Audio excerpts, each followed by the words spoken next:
오늘의 강의 시작합니다. 오늘은 지난 시간 배운 권리 중에서 경매와 관련된 물권과 채권에 대해 그 특징과 차이점에 대해 알아보겠습니다. 물권과 채권에 대해 기본 개념을 모르고 각각의 권리에 대해 따로 공부하면 이해가 어려워 단순 암기로 빠지기 쉬우며 그렇게 되면 응용이 어려워집니다. 정확한 개념과 원리를 이해하면 응용이 가능해집니다. 반드시 이해하시고 다음 단계로 나아가시길 바랍니다. 실력은 사소한 차이에서 출발하지만 그 결과는 엄청 다릅니다. 물권과 채권. 이 둘을 비교 구별할 줄 알아야 권리 분석이 쉬워집니다. 우선 물권과 채권은 어떻게 발생하나요? 물권과 채권도 권리이므로 권리 강의 시간에 배운 대로 법률 행위와 법률 규정에 의해 발생합니다.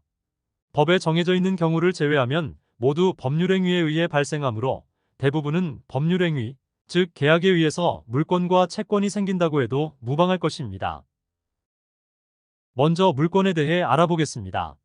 물권이란 특정 물건을 직접 지배하여 이익을 취할 권리를 뜻합니다.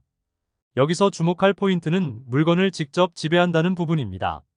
물권은 물건을 직접 지배하며 타인의 간섭을 배제하는 힘이 있습니다. 이를 배타성이라고 합니다. 누가 내 집에 들어오려면 못 들어오게 할 수 있는 것은 그 집을 사용 수익할 수 있는 물권 즉 소유권을 내가 가지고 있기 때문입니다.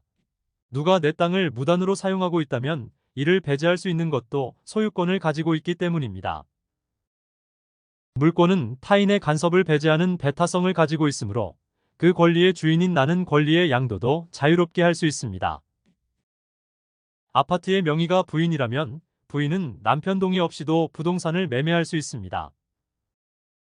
이러한 물권의 권리를 누구에게나 주장할 수 있습니다. 이를 제3자에 대한 대항력이 있다라고도 표현합니다. 그 누구에게도 주장할 수 있어서 물권은 강력한 권리입니다. 누구에게나 주장하려고 하니 어떻게 해야 할까요? 이 권리가 나에게 있다는 것을 알려야 합니다. 그래서 물권은 공시가 무조건 되어 있어야 합니다. 부동산의 공시 방법은 무엇일까요? 바로 등기입니다. 물론 예외도 있습니다. 점유권과 유치권은 등기가 곤란하므로 다른 공시 방법인 점유를 통해 공시합니다. 물권의 우열이 필요한 경우는 등기의 순서로 권리의 순위가 정해집니다. 또한 누구에게나 똑같이 권리를 주장할 수 있으려면 그 권리의 내용이 정해져 있어야 합니다. 그래서 우리 민법은 이를 법규정에 정해놓고 있습니다. 이제 채권에 대해 공부해 보겠습니다.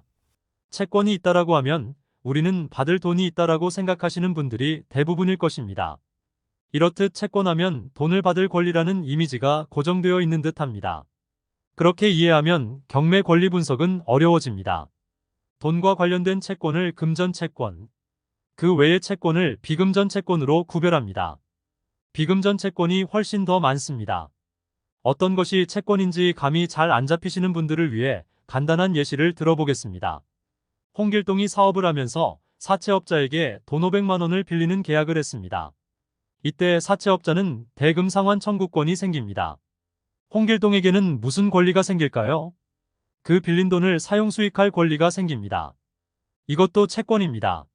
만기 전에 대금 상환을 청구하면 사용 수익권을 주장하여 상환을 거부할 수 있습니다. 채권의 뜻은 특정 상대방에게 일정 행위를 요구하여 이익을 취할 권리입니다. 여기서 주목할 포인트는 특정 상대방입니다. 채권은 배타성이 없어 누구에게나 주장할 수 없고 오로지 계약 당사자에게만 그 효력이 한정됩니다.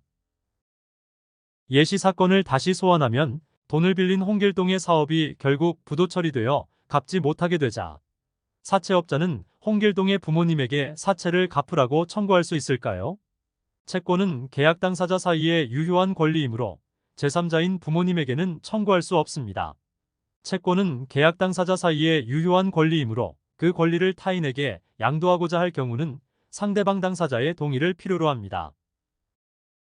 채권은 계약 당사자 사이의 유효한 권리이므로 권리의 내용이 법으로 정해져 있는 물권과 달리 계약의 내용은 당사자의 합의로 자유로이 정할 수 있습니다.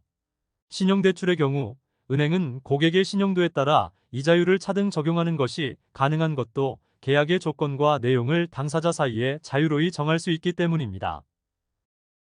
특정 상대방에게만 효력이 있는 채권의 특성상 채권의 우열은 순서 없이 동등하다고 보시면 됩니다. 2020년 은행 1,000만원 대출 5% 이자율, 2022년 사채 1,000만원 대출 20% 이자율. 여윳돈이 생겨 부채를 상환할 경우 먼저 빌린 은행보다 대출이율이 높은 사채를 먼저 갚아도 무방합니다. 채권은 순위의 우열이 없이 동등하니깐요. 경매 배당에서도 이 개념은 무척 중요합니다. 배당금이 1,500만원이라면 먼저 빌린 은행이 1,000만원 배당받고 사채가 500만원 배당받는 것이 아니라 둘이 각각 750만원씩 동등하게 배당받습니다. 물권과 채권의 특성을 비교하면 다음과 같습니다.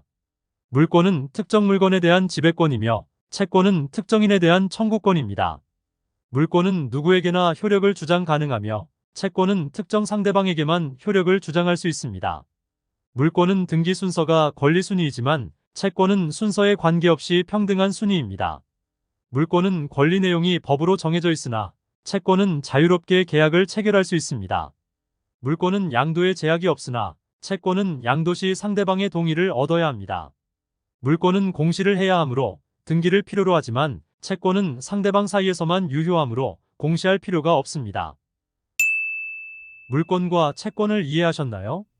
아니시라면 반복해서 들어주세요. 이 파트를 이해하셔야 앞으로의 공부의 이해도가 높아집니다. 다음 강의에서는 부동산과 관련된 예시를 통해 좀 더 구체적으로 공부해 보겠습니다. 기초가 부실한 고수는 없습니다.